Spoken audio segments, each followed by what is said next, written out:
Welcome back to the deep dive. Today we are taking, well, what might seem like a really physical, maybe even niche, activity competitive wrestling. And we're going to use it as a framework, a universal one, actually. That's right. Our focus is on something I think we all struggle with. How do you turn that feeling of utter chaos, that noise, into something you can actually navigate, into clarity? Yeah, that initial feel, it's almost like sensory overload, isn't it? Yeah. Like whether you're staring at a spreadsheet that makes no sense or, Sure. leading a team in a crisis or, stepping onto a wrestling mat for the very first time. That's the noise we're talking about in full blast. Right. And so we're diving into this really fascinating analysis. It's titled Wrestling, From Noise to Clarity. And it looks at the sport not just as like winning and losing, but as a kind of rapid feedback learning system. Yeah. It's almost perfect for trying to decode complexity. Yeah. Okay, so our mission today, it's really practical. We want to find the shortcut, right? We're trying to pull out the principles, the tactics, maybe the mental shifts, even documentation methods that can help anyone, in any field that feels overwhelming and dynamic, move past just flailing around, past the mistakes, and actually find some structure, some insight. So if wrestling teaches navigating a physical storm, what does that tell us about managing, say, an information storm? It's a fantastic question. Yeah. And wrestling, it really is like the ultimate laboratory for complex systems. Because you've got two intelligent people interacting, right? It's nonlinear, things change constantly, and there are immediate consequences for every little thing. Okay. So if we can figure out how clarity gets generated in that environment, well, then we basically have a blueprint for creating structure almost anywhere else. It's quite powerful when you think about it. Yeah. So let's start there. Let's define that initial state, that noise, and maybe dig into why you actually can't skip it. Okay, let's unpack this metaphorically then. Think about those first few weeks of a wrestling season, or maybe starting a new instrument, like you pick up a guitar, or launching some huge new software project at work. Yeah, total chaos. Exactly. The sources, they describe this phase as just pure noise. Your execution is clumsy, your strategy feels half-baked, and you're making mistakes so fast you can't even keep track of them all. It feels like you're just drowning in information you can't process. And that feeling, that chaotic sense, it links directly to what complexity scientists call a high-dimensional space. Basically, when you first look at the system, it just looks random. Right. Because there are too many things changing all at once, and they're all affecting each other. Yeah. In wrestling, it's the opponent shifting their weight, how tired you are, the friction on the mat, even where the referee is standing. Happening simultaneously. Instantly. They're all interacting variables. And the beginner, the learner, they're trying to process every single one of those things consciously. And what happens? You get paralysis by analysis. You just freeze up. So that initial messiness, it's not really a sign that you're bad at it or lack ability. It's almost structurally necessary. Like the system has to be noisy at first. That's a great way to put it. Yeah. It's the system generating massive amounts of raw, high-speed feedback. And the analysis really hammers this point home. Clarity isn't about erasing the mistakes or trying to remove the complexity. It's about learning the structure within them. Okay, learning from the mistakes, not just avoiding them. Precisely. And this is the core insight. It's a complete reframing. Yeah. The noise is the teacher. It's not the enemy. Because if you treat that initial flailing, those early mistakes, as failures, well, what happens? You feel shame, right? That just shuts down the learning process completely. Yeah, you get discouraged. But if you can accept the flailing as just the necessary raw material, like these are just data points coming in really fast, then you open up that crucial feedback loop you need for pattern recognition. You kind of have to trust the system, trust the process to eventually reveal the structure. Yeah. But only after you've been bombarded with enough observation, enough error. I wonder, though, how long does that initial chaos phase typically last? I mean, the analysis mentions the subjective experience, right? That moment when the noise starts to, resolve itself into signal. What does that actually feel like for the wrestler? It's described as a really profound shift in perception. So where before, every single movement felt like a total surprise, suddenly. Certain moves that always failed, they start connecting almost automatically, like your body just knows. Without you having to consciously think through every step. Exactly. The hands, the feet, the hips, they start working together because the underlying pattern has become encoded, deeply learned. And scrambles, which are like the definition of high-speed chaos in wrestling. Yeah, pure panic, usually. Right. They go from inducing that heart-pounding panic to feeling like the analysis calls it familiar territory. Familiar territory within the chaos. That's a really interesting distinction. So it's not that the chaos itself disappears or the difficulty drops? No. It's that your internal processing system has somehow upgraded. It's running faster, seeing things differently. Exactly right. The source material captures this really well. It says the match shifts from feeling like a storm, unpredictable, dangerous, to feeling like a system they can navigate. Okay. The actual environment, the physics of it, it's still complex, still dynamic, but the learner's relationship to it transforms. Because they've internalized the flow, the common reactions, the likely counters, they've gone from just reacting defensively to actually adapting proactively. But how do you stop that system from just collapsing back into a storm? When you're exhausted late in a match or the pressure is just immense, where do the sources say the athlete finds that mental anchor, that stability? That anchor is the real payoff here. Clarity builds confidence. But, and this is crucial, it's not that superficial confidence of just thinking, oh, I'm going to win. Yeah. It's a deeper, more structural confidence. It's based on the athlete trusting their own ability to handle whatever unpredictable thing comes next, not just the thing happening right now. They trust their adaptive capacity. Because they've been through it. Empirically, yes. They know, because they've done it hundreds of times in practice, that they can adapt mid-scramble. They can recover from a bad position because they've learned to find the pattern within that noise and that adaptive trust. That's the huge psychological edge you get in any high-stakes fluid situation. Okay, that focus on adaptive capacity, it leads us right into the second really critical area this analysis digs into. If we're operating in these complex systems where chaos is, like you said, mandatory, then we have to completely change how we think about failure and success. Absolutely. If we expect clarity to just arrive smoothly in a straight line without any confusion, well, we're setting ourselves up for constant frustration, aren't we? That is pinpointed as the first major pitfall. This expectation of clarity without confusion. It's like applying linear thinking to a process that is fundamentally nonlinear. It just doesn't work. So what's the fix? The practical solution, according to the sources, it requires a bit of a mental leap. You have to proactively accept, like really internalize, that the noise, the confusion that follows, Yeah.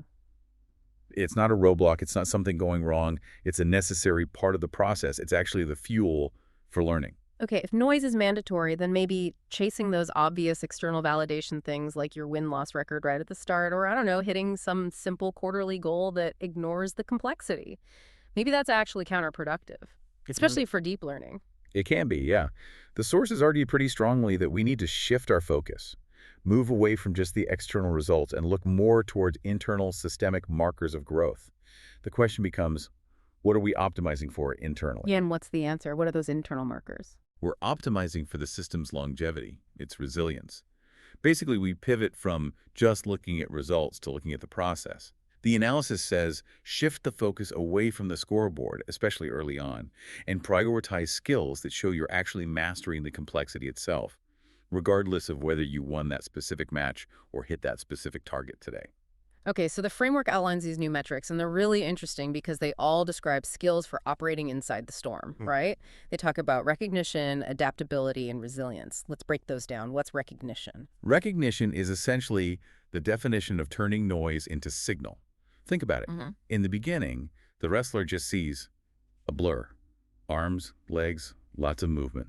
They react slowly or maybe not at all. Overwhelmed. Right. Recognition means they develop the ability to filter all that high-volume input and somehow isolate a single high-leverage cue, like maybe the opponent hesitates for just a fraction of a second, or the specific way they plant their lead foot.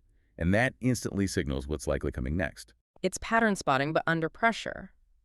How do you track improvement in that, though? Is it just subjective, like I feel like I'm seeing things better, or can you measure it? You can definitely track it. The material suggests some specific ways. Film review is key, combined with logging. But not just logging wins and losses. Oh, okay. You might tag moments in your practice film where you clearly missed an opportunity. Yeah. And then you log the specific, precise physical trigger you failed to see.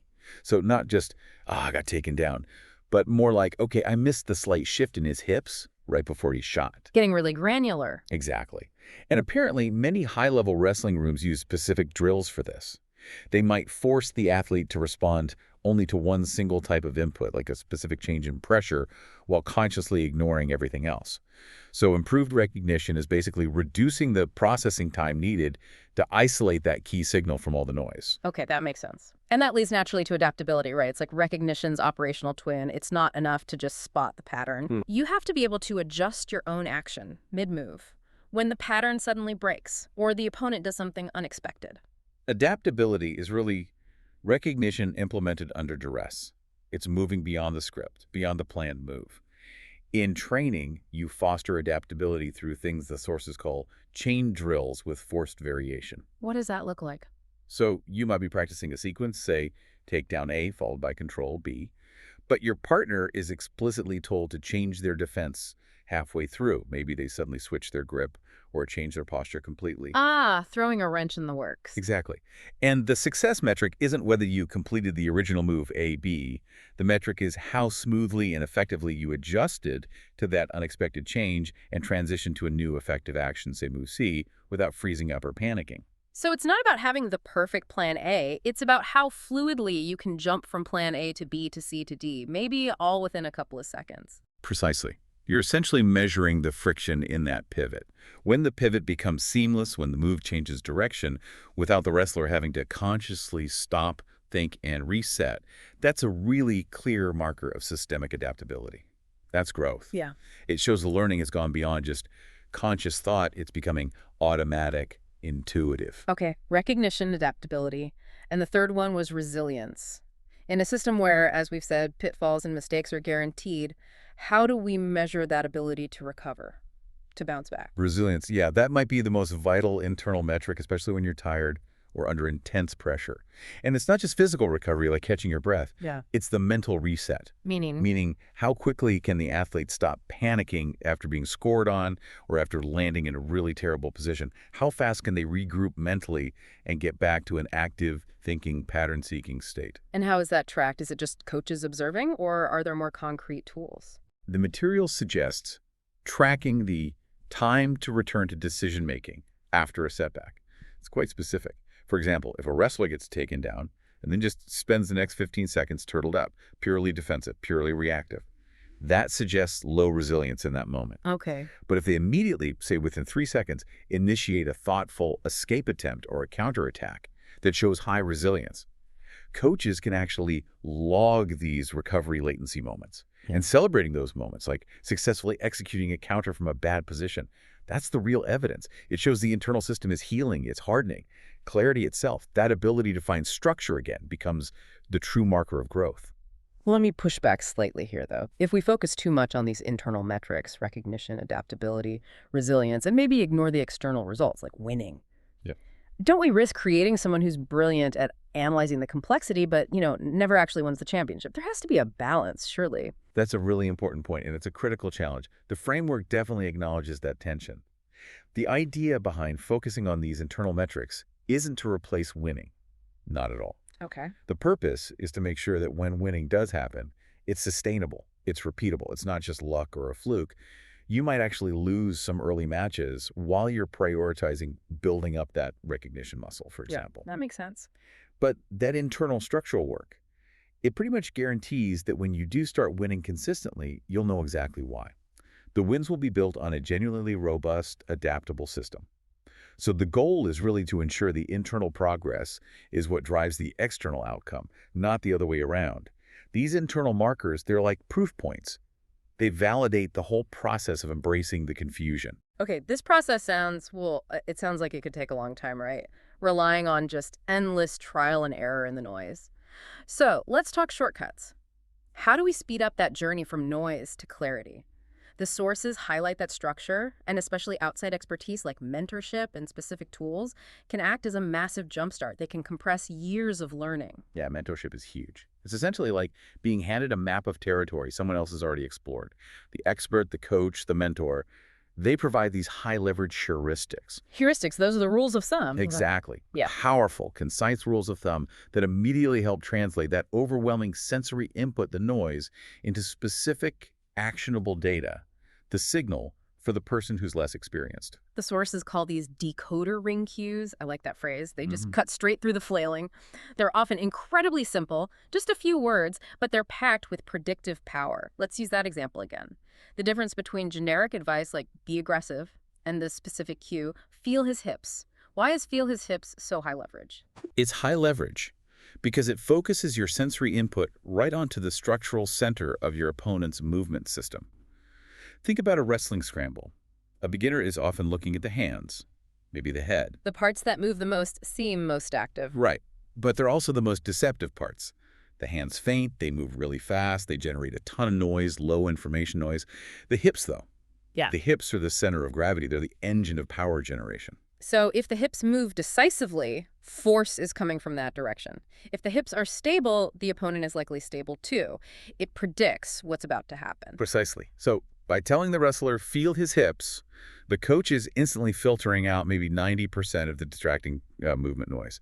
It forces the learner's attention onto a stable, high-reliability data point. It simplifies the whole picture dramatically. And the other example, circle first, then shoot. Same principle. It prevents the beginner from just launching a desperate, disorganized attack straight in. Yeah.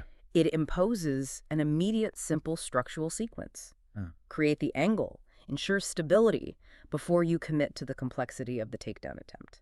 And you can see how that principle applies everywhere, right? Like for a project manager facing a messy budget, the heuristic isn't find savings. That's too broad, too noisy. Right. A better heuristic might be always check the trailing 6 months of vendor contracts first. It focuses their limited energy on the highest probability area for finding patterns or anomalies. Absolutely. And the framework really emphasizes that the long-term goal is to internalize these heuristics. They need to become part of your subconscious operating system, so you apply them without prompting. Automatic. Yeah. When the hips move, your body just reacts defensively because that high-leverage signal has been deeply encoded. And only then, when those basics are automatic, can your conscious mind be freed up to focus on the next layer of complexity, maybe reading the opponent's overall strategy or anticipating the next two moves in the sequence. Okay, so mentorship provides these shortcuts, these heuristics, but beyond those quick tips, the sources put a lot of weight on structuring your own understanding using documentation tools. Because clarity can be slippery, right? It can vanish under pressure. How do we capture and solidify those fleeting aha moments? This is where things like journaling and film review become really active tools, not just passive logs. The analysis draws a critical distinction here. You're not just writing down what happened, you're writing down why it happened from your perspective, and crucially, what triggered the clarity for you in that moment. Okay, so instead of just writing in your journal, lost match 3, felt confused, which is just logging the confusion. Right. That's passive. You need to focus on crystallizing the insight. You write down exactly what clicked when you, say, successfully hit that counter move in practice. For instance, you might write, clarity trigger. Realized my vision sharpened when I consciously focused on his lead shoulder, not his hands. The shoulder predicted the direction of force. You're naming the pattern you found. Exactly. That record becomes a structured, empirical description of a pattern you discovered within your noise. It's personalized. And the film reviews sound similar. You're not just watching a loss to beat yourself up over mistakes. No. You're actively tagging specific moments, maybe even moments where you still lost the point, but where your vision sharpened, where you saw the opening even if you didn't execute perfectly yet. You're essentially compiling a personal library of successful clarity moments. And why is this library so important? It serves a really profound psychological purpose, especially when you hit a slump or when that noise inevitably gets reintroduced later on. When the athlete feels that old confusion creeping back in, they can go back to these records, their journal, their tagged film clips. It's proof. It's a breadcrumb trail of understanding, as the source puts it. This documentation reminds the learner, look, I know how to find structure. I've done it before. Here's the evidence. Clarity is a skill I possess, and I can rebuild it by going back to these specific triggers, these heuristics. It actively fights against that devastating cognitive bias that whispers, you're losing it. You're permanently regressing. That's the lifeline then. Yeah. Okay, now the sources offer a really useful breakdown here about tailoring the approach based on where the learner is at. The focus for a total beginner has to be different from an advanced competitor, right? Absolutely. The material suggests a kind of phased approach to developing this clarity. For the beginner, the main focus should just be on celebrating those tiny, fleeting moments of clarity during training. Finding any signal at all. Exactly. The goal is positive reinforcement. Build the belief that the chaos is manageable. If they've been completely overwhelmed for 3 minutes and then they successfully execute one simple positional escape, that's a huge win. That's the focus. Find any signal, any moment of non-chaos and anchor to it. Okay, then you move to the intermediate stage. The flailing is probably decreased, but maybe the execution is still inconsistent. The system is likely prone to specific, repeatable errors. Right. And here, the focus shifts towards precision and root cause analysis. Mistakes aren't just oops. They are used as precise signals pointing directly towards the structural growth areas needed. So the training changes. How so? Instead of just general drilling, the intermediate athlete might run very specific drills, maybe 20 times in a row, designed to isolate and correct one single structural vulnerability, like, say, a consistently poor ankle position when they shoot for a takedown. They drill it until the correct position becomes automatic, becomes a new heuristic. They're actively digging for the why behind the recurring failure. And then finally, the advanced stage. This is where it gets a bit counterintuitive, maybe, where being too comfortable is actually bad. Correct. Once you've achieved a high level of clarity, a high degree of automaticity, you actually need to start actively seeking out challenges that deliberately push your boundaries. Challenges that expand your ability to find clarity, even in maximum complexity. This is about stress testing your established system. So what does that look like in practice? It could mean deliberately wrestling up a weight class, or training intensely against a partner who is known for exploiting your absolute best moves, or even introducing an intentional constraint like doing hard drills while simulating extreme fatigue, or maybe even a minor safe injury. You're intentionally injecting new noise back into your own well-functioning system. Why? To make sure it doesn't become brittle. Exactly. You're forcing your internal structure, your heuristics, your pattern recognition to adapt to previously unencountered variables, or known variables under much higher stress. It's like proactive failure testing. It's the ultimate confirmation process, really. You're stress testing the absolute boundaries of your current understanding. You want to ensure that those embedded heuristics are robust enough to survive scenarios specifically designed to overload your processing capacity. You basically go looking for the system failure in practice so you can patch it proactively before it gets exposed in a championship match when the stakes are highest. Okay, so we've got the mindset, we've got the tools for finding clarity. But complexity pretty much guarantees that clarity will be challenged, often right when it matters the most. So the sources move to that late season scenario, the championships, the really high pressure finals. This is where the true resilience of that whole learned system gets put to the ultimate test. Yeah, this is the crunch time. And this is the moment where noise can be aggressively reintroduced just when you least want it. Why does this happen? Well, a couple of reasons highlighted in the analysis. First, simple physical and mental fatigue. It brings focus, right? It makes the athlete more likely to revert back to those earlier, more chaotic habits. Second, opponents now have detailed scouting reports.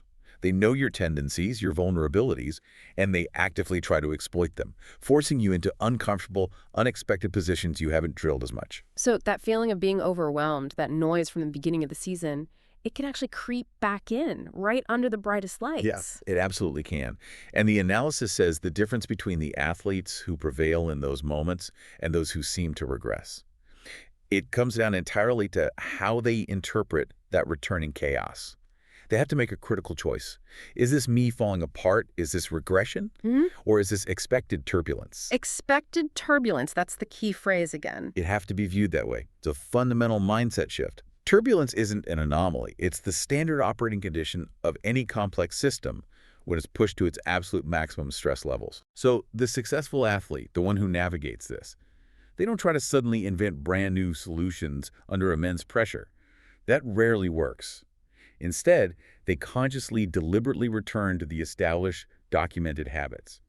They rely on those high-leverage heuristics, those breadcrumbs of understanding we talked about, the ones they know from experience previously cut through this static. So they almost stop thinking consciously about the chaos and start relying on the structure they spent months, maybe years, encoding into their system. That's a great way to put it. They trust the system they built. And the visualization techniques mentioned in the material sound like a really practical way to mentally embed this response, to pre-program it. Yeah, visualization comes up as a key tool here. It sounds like more than just positive thinking, though. Oh, it's much more tactical than that. It's described as a powerful mental reprogramming technique. You're essentially using the clarity you have now to rewrite the narrative of your past struggles, and also to proactively prepare your mind and body for future chaos. The process is detailed, quite practical. Okay, walk us through those steps. How does this visualization work according to the analysis? All right, step one, you vividly visualize those early chaotic practices. Remember the feeling, the flailing, the panic, the sense that everything felt impossible.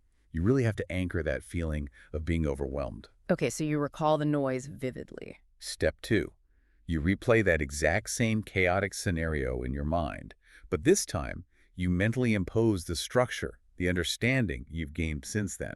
You actively notice the patterns that your beginner self completely missed. You mentally slow down the action and think, that's when I should have felt the hips, or, okay, this was the precise moment to pivot to my escape sequence. You're retrofitting your current expertise onto your past struggles. Exactly.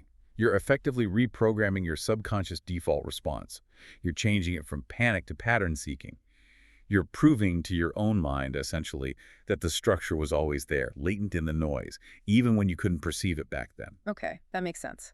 And the third step? Step three, you immediately take this learned perspective, this feeling of finding structure, and you apply it to future, currently challenging scenarios. Yeah. You mentally rehearse navigating the upcoming chaos. You imagine the fatigue setting in, the bright lights of the finals, the opponent using that specific counter you worry about. And then you visualize yourself executing your key heuristic, your go-to escape, calmly and without hesitation. So you're pre-training your internal system. You're making pattern recognition the default response under maximum pressure instead of defaulting back to that initial chaotic state. Precisely. It's about making clarity the path of least resistance, even when everything feels like it's falling apart. This is really where this whole deep dive transcends wrestling, doesn't it? The sources wrap up by talking about the ultimate gift, the big takeaway from learning to navigate any complex system, be it wrestling or anything else. What is that final evolved definition of clarity they land on? Yeah, the ultimate definition of clarity, as presented here, is not the absence of noise. It's the ability to navigate it. And that, I think, is a really profound life lesson. How so? Well, think about how much energy we often spend trying to quiet the world around us, Right. trying to eliminate uncertainty in our careers or in relationships or in financial markets. We crave stability, predictability. Mm. But life rarely complies, does it? It seldom just quiets down on demand. No, it really doesn't. So the goal shouldn't be striving for absolute control, which is maybe impossible anyway, Probably impossible, yeah. but instead optimizing our ability to adapt. Exactly. The goal shifts. It becomes about upgrading our own internal processing unit, you could say. We learn to listen more closely, to develop that sensitivity to the high-leverage signal that's always present somewhere within the dynamic noise. We learn to adapt more quickly using those internalized heuristics, those documented breadcrumbs. And trust the process. And learn to trust that meaning emerges through persistence. That persistence is key because it ensures we keep collecting enough raw material, enough of that glorious, messy noise, to eventually discern the pattern. The structure is there. It's waiting to be found.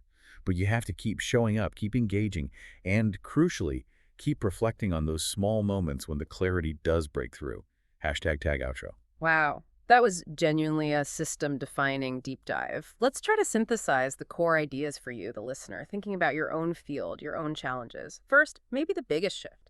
Embrace the noise. Don't fight it initially. See it as raw material, maybe even your greatest teacher, definitely not as a sign you're failing. Absolutely. Yeah. And second, rethink your metrics, especially early on. Clarity isn't just about the scoreboard, the immediate wins and losses. It's much more about your measurable improvement in those internal skills. Your resilience, your ability to recognize patterns quickly, recognition, and your capacity to adjust on the fly, adaptability. Focus on strengthening the system itself. And commit to the tools that actually speed this up. Mentors are invaluable for giving you those high-leverage heuristics, those decoder rings that filter the noise, and your own structured documentation, the journaling, the film review focused on clarity triggers that provides the essential breadcrumb trail. It helps you rebuild clarity when those inevitable setbacks hit. Yeah, and remember, when the pressure really mounts, when things feel chaotic again, try to frame it as expected turbulence. Don't panic and try to invent something new. Instead, consciously rely on your established documented system, those heuristics that worked before. Trust the work you've already done. Okay, so here's the final provocative thought we want to leave you with, something to mull over as you tackle whatever your next big challenge is, professionally or personally. If you reframe your current biggest obstacle, that feeling of being overwhelmed, maybe that lack of clear direction if you see it as expected turbulence, Mhm. what's what's the very first highest leverage heuristic or maybe that breadcrumb from your own past experience that you could return to right now? What helped you gain clarity in a similar situation before? And maybe think about that internal pattern recognition engine you're building. What essential pattern might you be missing right now within all the current static and noise? A pattern that, deep down with almost absolute certainty, you will be able to see and navigate 6 months from now looking back. Trust that process. Exactly. Trust the process because the structure is emerging. You just need to keep listening, keep engaging, keep looking for that signal within the storm.